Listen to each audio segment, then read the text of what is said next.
জানেন কি, জন্মের পর থেকেই প্রতিটি শিশুর শরীরে কিছু স্বাভাবিক প্রতিক্রিয়া থাকে। একে বলেন নিউবর্ন রিফ্লেক্স।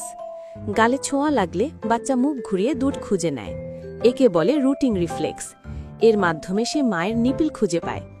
আপনি আঙ্গুল দিলে সে শক্ত করে ধরে, যেন বলছে আমি তোমাকে ছাড়ব না।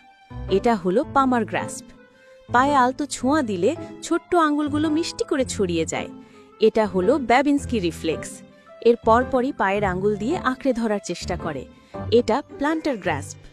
হঠাৎ শব্দে বা নড়াচড়ায় বাচ্চা হাত পা ছুঁড়ে চমকে ওঠে। এটি মোরো রিফ্লেক্স।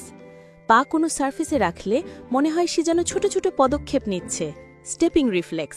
আর এটাই তার খাওয়ার স্বাভাবিক উপায়, সাকিং রিফ্লেক্স। মাথা একদিকে ঘোরালে ওই দিকের হাত সোজা আর অপর দিকের হাত ভাঁজ হয়ে যায়। এটাকে বলে টোনিক নেক রিফ্লেক্স। এই ছোট্ট প্রতিক্রিয়াগুলোই জানায় আপনার শিশুটি একদমই স্বাভাবিক ও সুস্থ। পোস্টটি শেয়ার করে সবাইকে দেখার ও জানার সুযোগ করে দিন।